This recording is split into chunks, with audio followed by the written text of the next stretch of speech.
इसलिए मेरे प्यारो साबड़ा वालों, बयान सुनना अलग बात होती है, समझना अलग बात होती है। मैंने पहली बात आपको बताई थी अल्लाह से डरना, बोलो ला इलाहा। दूसरी बात मैंने बताई मुस्तफ़ा का दामन। और तीसरी बात बताता हूँ, वादा करो पढ़ेंगे नमाज, बोलो पढ़ेंगे इंशाअल्लाह। भाई मस्जिद में पढ़ लेना, अल्लाह ने सब ताकत तो दी है, मस्जिद में पढ़ लेना। चलो कभी बहुत बिजी हो गया, मैं नहीं बोलता कि काम नहीं रहता, कभी थोड़ा इधर उधर हो गया, भाई घर में पढ़ लेना, अपनी दुकान में पढ़ लेना, भाई नमाज पढ़ ले, किसी भी हाल में नमाज पढ़ ले। मेरे प्यारो साबड़ा वालों, अल्लाह की कसम खाकर कहता, अल्लाह ने नमाज को माफ, आप सब मेरे को बोलो, अल्लाह ने नमाज माफ किया? अल्लाह ने कहा खड़े होकर पढ़ो। अब कोई बेचारा होता है कहता अल्लाह पाँव बहुत दुखता है, मेरा पाँव फ्रैक्चर हो गया, मैं खड़े होके कैसे पढ़ूंगा? अल्लाह ने कहा छोड़ दे नमाज। क्या कहा? बैठ के पढ़ो। कैसे पढ़ो? कोई कहता मैं बैठ के भी नहीं पढ़ सकता, मैं तो हॉस्पिटल में हूं और मेरे को डॉक्टर ने लिटा दिया है, अरे मेरे को बोतल चढ़ रही है और मैं तो बहुत बीमार हूं। अल्लाह ने कहा लेटे लेटे पढ़ो। ये नहीं कहा कि माफ है, खड़े होकर पढ़ो। नहीं पढ़ सकता तो बैठ के पढ़ो, नहीं बैठ के पढ़ सकता तो वो लेटने वाला कहता मैं रुकू कैसा करूंगा? भाई रुकू कैसा करूंगा लेटा हुआ आदमी? सजदा कैसा करूंगा? अल्लाह कहता ना, आंखों के इशारे से रुकू भी कर लेना, आंखों के इशारे से सजदा भी कर लेना, लेकिन मैं नमाज को माफ नहीं करूंगा। बोलो अल्लाह ने कहा मैं नमाज को माफ नहीं करूंगा। खड़े पढ़ना, बैठे पढ़ना, लेटे पढ़ना, आंखों से इशारा करके रुकू करना, आंखों के इशारे से सजदा करना, लेकिन अल्लाह कहता मैंने माफ। पूरा मजमा बोलो अल्लाह ने नमाज को माफ किया। अच्छा माफ किया, आप लोग ना बोले हो, लेकिन दो जगह अल्लाह ने माफ किया। कौन सी जगह? अगर छोटा बच्चा हो, बोलो माफ। अरे छोटा बच्चा नमाज नहीं पढ़े तो कोई गुनाह होगा? नहीं बोलो ना कोई गुनाह। वो अलग बात है कि हमारे नबी ने फरमाया बच्चा 7 साल का हो जाए, मुरू सिबियानकुम बिस्सलाह इदा बलगु सबा। हमारे नबी फरमाते 7 साल का बच्चा हो जाए नमाज का हुक्म दो, लेकिन अगर नहीं पढ़ेगा तो कोई गुनाह? तो बच्चा देखो, दो जगह अल्लाह ने माफ कर दिया नमाज। बच्चा बोलो माफ, बोलो। और नंबर 2 कोई पागल हो, पागल जिसका दिमाग ही नहीं चलता, कहीं भी कपड़ा पहना नहीं पहना, कहीं रास्ते पे चिल्लाता है। आपने देखा होगा ना, बहुत से पागलों को देखा होगा, अल्लाह हिफाजत फरमाए। तो पागल पर भी नमाज, बोलो पागल पर भी नमाज। तो कितनी जगह माफ हो गई? एक बच्चा। और नंबर 2, अब जो लोग यहां फजर नहीं पढ़ते, बच्चे तो है नहीं, सीधी बात है भाई, मैं क्या को बोलूं? आप खुद ही सोचे कि अल्लाह ने माफ किया, और जो नहीं पढ़ता या तो बच्चा होगा या पागल होगा। बच्चे तो है नहीं, माशाल्लाह सब बड़े बड़े गए। इसलिए मेरे प्यारो, दुनिया वाला हमको पागल कहे हमको अच्छा नहीं लगता, ऊपर वाला रोजाना पागल कहता होगा। इसलिए मेरे प्यारो, तीसरी बात के लिए कौन कौन तैयार है? पक्का वादा करो नमाज पढ़ेंगे इंशाअल्लाह। मैंने पूरा मजमा साथ में बोलो नमाज पढ़ेंगे ना इंशाअल्लाह। काफी देर हो गई, साथ में बोलो भाई नमाज पढ़ेंगे इंशाअल्लाह। अब एक आखिरी बात, इस पर बात खत्म करेंगे इंशाअल्लाह। और ये आखिरी बात मैं इसलिए बोल रहा हूँ, बहुत सारे जवान बैठे, सुनेंगे ना सब लोग इंशाअल्लाह। मैं सिर्फ एक बात बोलने के लिए आया हूँ, बहुत वक्त नहीं लूँगा, 10 मिनट सिर्फ ये बोलने के लिए आया हूँ। आप कलमा पढ़ते हो, बोलो माशाअल्लाह। नमाज भी पढ़ोगे, बोलो इंशाअल्लाह।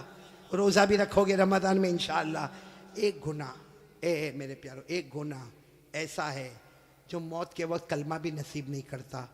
सुन लो साबड़ा वाले, सब सुन लो, वो गुनाह कौन सा है? अगर मेरी और आपकी माँ नाराज़ है या बाप नाराज़ है, अल्लाह मौत के वक्त कलमा भी नसीब नहीं करेगा।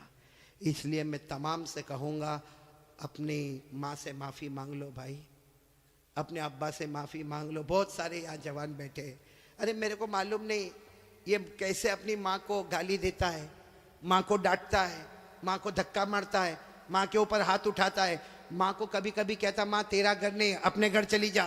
क्या है मेरे दोस्तों? नहीं सच बताओ, ये हमारा ईमान है? वो हमारी माँ जिसने 9 महीने तक हमको पेट में रखा, वो हमारी माँ जिसने कितनी दर्द के साथ हमें जना, वो माँ जिसने 2 साल तक अपनी छाती से लगाकर हमको रखा, वो माँ कि हम कितनी भी गलती करते थे वो बेचारी हमको नहलाती धुलाती, पेशानी पे बोसा देती। आज मेरे दोस्तों हमारी जबान पर एक बात है कि मेरी माँ सो गई, रात को 10 बजे दरवाजा बंद करके सो गई। मेरे दोस्तों वो सोती नहीं है, रातों को बिलक बिलक के रोती है और अल्लाह से कहती है अल्लाह 6 बच्चों को बड़ा कर दिया। अच्छे बच्चे मिलकर एक माँ को नहीं संभाल सकते। मेरे प्यारो, एक बात का मेरे को जवाब दे दो, हमारे नबी से बढ़कर कोई नबी? हमारे यहाँ पे आप जाते होंगे मस्जिद में, बोलो जाते होंगे ना मस्जिद में, नमाज पढ़ने जाते होंगे तो टाइम लगा होता है, घड़ी लगी होती है भाई। जैसा 8 बजे तो ईशा की नमाज खड़ी होगी। हमारे नबी के ज़माने में घड़ी थी, बोलो ना, हमारे नबी के ज़माने में घड़ी थी ना। ईशा का वक्त हुआ, सारे साहब आके बैठ गए। जब हमारे नबी आते थे आकर ईशा की नमाज पढ़ाते थे। मेरे दोस्तों, मैं आपको बहुत अजीब बात बताने जा रहा हूँ कि हमारे नबी ईशा की नमाज पढ़ाने आए, बोलो ईशा की नमाज पढ़ाने। और ये उस वक्त की बात है जब हमारे नबी की उम्र 50 से ज़्यादा हो गई, 50 से ज़्यादा। हमारे नबी नमाज पढ़ाने आए। अब सारे साहबा खड़े होने लगे कि चलो ईशा की नमाज होगी। हमारे नबी आके बैठ गए। अब सारे साहबा भी बहुत देर तक हमारे नबी रोते रहे, रोते रहे, रोते रहे। वो तो हजरत अबू बकर करीब आए और कहने लगे, अल्लाह के रसूल आप रो रहे, सब लोग इंतजार कर रहे, ईशा की नमाज का इंतजार कर रहे, और मेरे नबी आप रो रहे, क्या हुआ क्या? हमारे नबी ने एक जुमला फरमाया, अज़कुरु उम्मी, मुझे मेरी माँ याद आ रही है। क्या फरमाया? मुझे मेरी। हालांकि हमारे नबी की उम्र थी 6 साल। बोलो कितनी उम्र? तब हमारे नबी की वालिदा बीबी आमीना एक सफर में जा रहे थे, एक सफर में जा रहे थे। बोलो हमारे नबी की उम्र कितनी थी? 6 साल। और उसी वक्त बीबी आमीना हमारे नबी की वालिदा का इंतकाल हो गया। और आपको मालूम होगा, मैंने फिर बताया, हमारे नबी की उम्र कितनी थी जब इंतकाल हो गया। और आपको जब दफन करने लगे तो एक औरत साथ में थी जिनका नाम है उम्मे ऐमन। बोलो क्या नाम है? उम्मे। उन्होंने हमारे नबी का हाथ पकड़ा, दफन हो गई माँ, दफन हो गई, हाथ पकड़ा।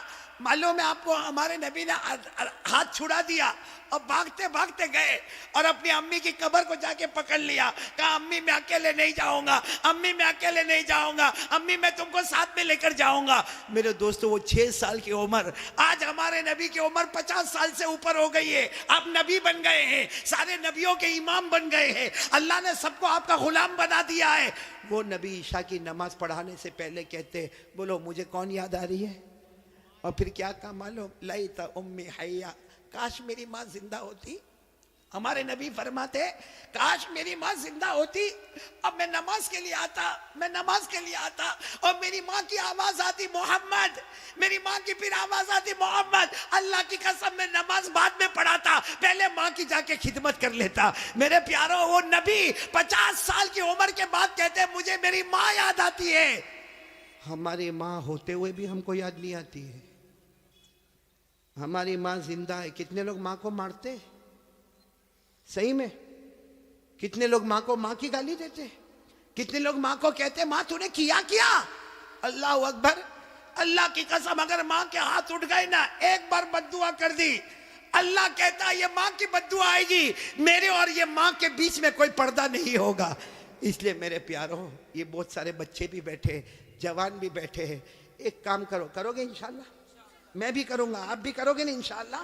जाओ अपनी माँ के पास, जाओ जाओ, कभी जाओ, जाओ, बल्कि रोज जाओ माँ के पास। जितना मोबाइल पे बिजी रहते हो ना, छोड़ो, माँ के पास जाओ और माँ के पास जाओ। देखो माँ हंसती है ना, कभी भाई माँ भी तो मूड में आती है ना। धीरे से माँ के पास जाओ और माँ के पाँव पे हाथ रखो, कहो माँ, माँ मैं तेरा बेटा माँ, लेकिन सब बेटों में सबसे खराब बेटा मैं, माँ मेरे को माफ कर देना। प्यार से बोलो, रोते रोते बोलो, माँ मेरे को माफ कर दे। मैं अल्लाह की कसम खाता हूँ, माँ की ममता जोश में आएगी, आपके सर पे हाथ रखेगी और कहेगी जा जा बेटा मैंने माफ कर। अब माँ को कहो, माँ तुझे मालूम है मेरे घर का क्या हाल है, माँ मेरी बीवी, मेरे बच्चे, तू सबको जानती माँ, मैं तेरी खिदमत नहीं कर सकता माँ, माँ मेरे को माफ कर दे। माँ की जुबान से निकलेगा जा बेटा मैंने माफ कर दिया। हमारे नबी फरमाते, अल्लाह आसमान पर कहता है फरिश्तों, वो जमीन पर माँ ने बेटे को माफ कर दिया, गवाह रहो मैंने भी मेरे बंदे को माफ कर दिया। इसलिए ये जो बात मैं कह रहा हूं सिर्फ सुनना नहीं है, आज से उस पर अमल करना। कौन कौन तैयार है? तो मैं बात खत्म करूं भाई, अमल करेंगे इंशाअल्लाह, क्योंकि मुझे अल्लाह का जिक्र भी कराना, करेंगे ना इंशाअल्लाह। हमें नबी पर दरूद भी पढ़ना पड़ेंगे इंशाअल्लाह, और दुआ भी करेंगे ना इंशाअल्लाह। लेकिन फिर एक मरतबा पहले बताओ ला इलाहा। डरेंगे तो किससे? अल्लाह से। नंबर 2, ये मोबाइल, मोबाइल नहीं छोड़ने का है। मोबाइल तो रखने का है, काय को तोड़ेंगे फोड़ेंगे भाई मोबाइल।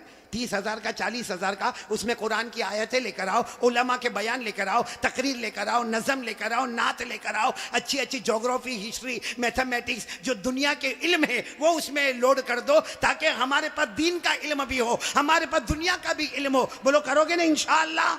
लेकिन ये कौन सी गेम बताई थी, भूल गया। हाँ वो बोलो कौन कौन, हाथ ऊपर करो। नहीं खेलेंगे इंशाअल्लाह, बल्कि कोई भी गेम मोबाइल पर नहीं खेलेंगे। कोई भी लड़की को नचाने का काम, बोलो पक्का वादा ना इंशाअल्लाह। हाँ बोलो ला इलाहा। दूसरी बात मुस्तफ़ा का दामन। नंबर 3 नमाज का दामन। और नंबर 4 कौन कौन तैयार है अपने माँ बाप से माफ़ी मांग लेंगे इंशाअल्लाह। बोलो मांगेंगे ना, प्यार मोहब्बत से मांग ले, हम नीचे नहीं होंगे, हमारी नाक नहीं कटेगी, अल्लाह बहुत इज्जतों से माला माल कर देगा। मैं अब तमाम का जितने साबड़ा में आए हैं, माशाअल्लाह आपका इंतज़ाम जो देखा, और मेरी तबीयत ठीक नहीं, फिर भी अब दावत कबूल कर ली थी तो मैं आ गया। अब यहाँ से फिर वापस लंबा सफ़र करना है। आप सब दुआ करें अल्लाह सफ़र को आसान फरमाए। लेकिन मैं 4 अमानत आपको दे के जा रहा हूँ, याद रहेगी ना अमानत? आइंदा आइंदा आओ ना, आओ कि ना, आओ कि नहीं आओ आइंदा? तो ये 4 बातें याद रखोगे, ला इलाहा इल्लल्लाह, मुस्तफ़ा का दामन, नमाज का दामन और माँ बाप की खिदमत।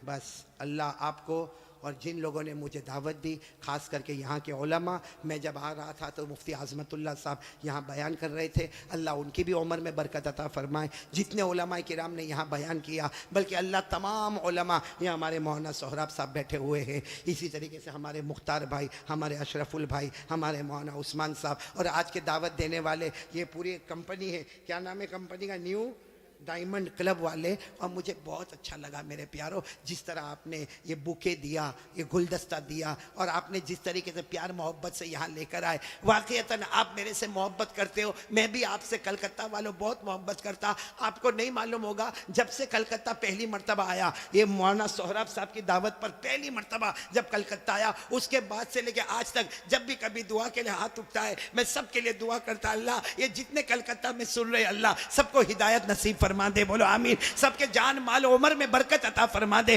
सबको तंदुरुस्ती अता फरमा दे। मैं आपके लिए दुआ करता, आप मेरे लिए दुआ करोगे ना इंशाअल्लाह। और मेरे प्यारों, बहुत अच्छे अंदाज में आप लाए, खिलाया पिलाया, सबका पूरे न्यू डायमंड क्लब का पूरा दिलो जान से मैं शुक्रिया अदा करता। क्योंकि होता ही है कि एक आदमी आके मुलाकात करता, एक फूल दस्ता दे के जाता, एक शाल उड़ा के जाता, बाकी मेहनत करने वाला तो पूरा साबड़ा गांव होता है, सारे जिम्मेदार होते हैं। कितनी माओं का हिस्सा, कितनी बहनों का हिस्सा, कितनी बेटियों का हिस्सा, मैं सबका शुक्रिया अदा करता। और शुक्रिया अदा करने के साथ मैं सबको एक मर्तबा सलाम करता हूँ। आज सब मेरे सलाम का जवाब दे दो, अस्सलामु अलैकुम वरहमतुल्लाहि वबरकातुहू। बोलो वालेकुम अस्सलाम वरहमतुल्लाहि वबरकातुहू। यगफिरुल्लाहु लना वलकुम। आइंदा फिर कभी मुलाकात करेंगे इंशाअल्लाह। लेकिन अभी मैं चाहता हूँ कि बात ख़त्म नहीं हुई, सब गर्दन झुकाएंगे और एक साथ में अल्लाह का जिक्र करेंगे इंशाअल्लाह। सब लोग गर्दन झुका दे, बिल्कुल गर्दन झुका दे, आंखें बंद, लेकिन आवाज़ बंद नहीं होना चाहिए, बुलंद आवाज़ से सब अल्लाह का जिक्र करेंगे।